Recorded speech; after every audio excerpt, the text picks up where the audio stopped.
Mr. Chair, I yield back. Thank you, Senator Kane. Senator Hawley, please.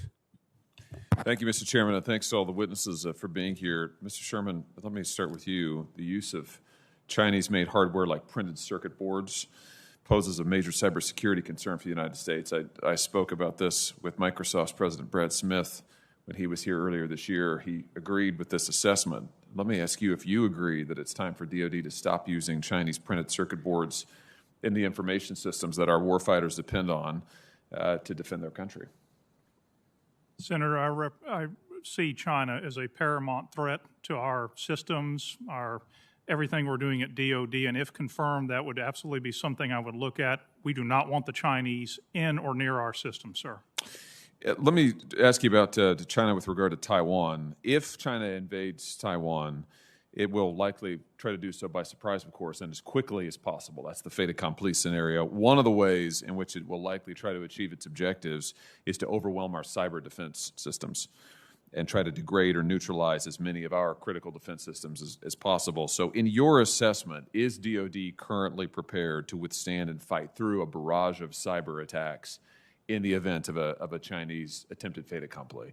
Senator, I believe DOD is well postured based on what I know right now, but as with any sort of defensive mechanisms, we can always improve it. And if confirmed, cybersecurity, working with General Nakasone at Cybercom, informed by NSA threat intelligence to keep the Chinese back on their heels, would be a top priority. Very good. Can I just come back to the printed circuit boards for just a second?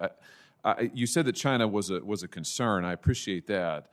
But would you agree it's time for DOD to stop using Chinese printed circuit boards? Senator, if confirmed, I would have to look at that, but in principle, any sort of Chinese hardware or software should not be on or near our systems would be my belief. Okay. I look forward to hearing from you further on that.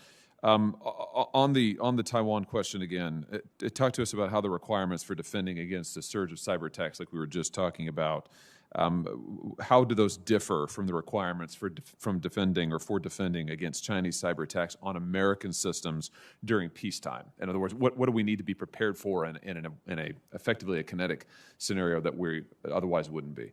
I think a principle of zero trust, Senator, will be for both scenarios, assuming they're already on our networks right now, and not just defending at the perimeter in a wall and moat scenario or even a defense in depth, but segmenting our networks and everything we're doing in a way that we've not done before, making it about the data and also tagging people and tagging data in a way we've not done before. Zero trust will be the key, both for defending here in the homeland as well as out at the edge where they could attack us. Let me ask you, if you're confirmed, what you'll do to ensure that we're able to not only defend against Chinese cyber attacks in peacetime, but also to be able to withstand and fight through them in a potential future conflict. Senator, if confirmed, my role as CIO would be to ensure we have the most robust defensive capabilities possible in providing the infrastructure for General Nakasone and Cybercom to use for offensive capabilities. And are there any specific steps that you can think of now that you would take, you think need to be taken in that regard?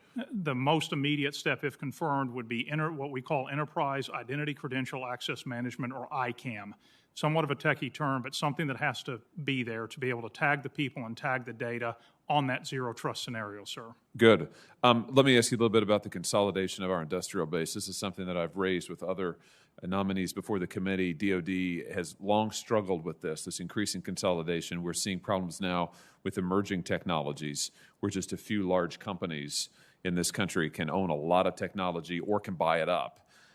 Do you agree that concentrating market power in just a handful of companies, and I'm thinking specifically of Google, Facebook, Microsoft, Amazon, makes it harder for competition to occur and to spur innovation, and that's especially true as it relates to information technologies? Senator, I see our technology defense industrial base as a national advantage for us.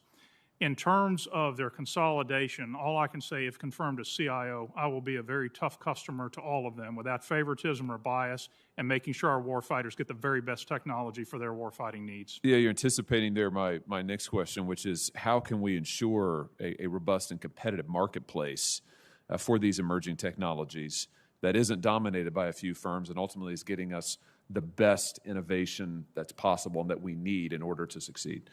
Senator, if confirmed, I would see that done by rigorous requirements, but also casting a wide net, not to exclude small and medium businesses with geographic diversity, different capabilities, and working with acquisition and sustainment and research and engineering and others to make sure we hear multiple voices for our requirements. Very good. If the chairman will allow me to slide one more question in here very quickly, Mr. Vazirani, I want to ask you about the needs in the Pacific Theater. Secretary Austin told me earlier this year, I'm going to quote him now, that combat credible forward deterrent posture is instrumental to the U.S. military's ability to deter and, if necessary, deny a fait accompli scenario. We're talking about Taiwan there. Forward deployed units are only part of the solution, of course. These organizations have to be filled with service members who understand the Pacific Theater of Operations. And if nominated, your office will oversee the recruitment and retention of all DOD personnel. Here's my question. How can DOD better man and equip PACOM units with specially trained individuals who are ready to compete and win in the Pacific Theater, given the unique needs and requirements there? Senator, I think there, again, it's a question of how do we get to the right talent, the people who can fight those wars, who have the skills, the knowledge, the language skills, the cultural skills to know how we might engage an enemy in that region. So if confirmed, that's something I would work with the people within the personnel and readiness, with the undersecretary and with the service secretaries to make sure that we understand what the requirements are for each of those forces who may engage, and ensure that we have the right standards, and so that the standards and requirements meet that and that we can meet our recruiting goals. Thank you, Senator Hawley.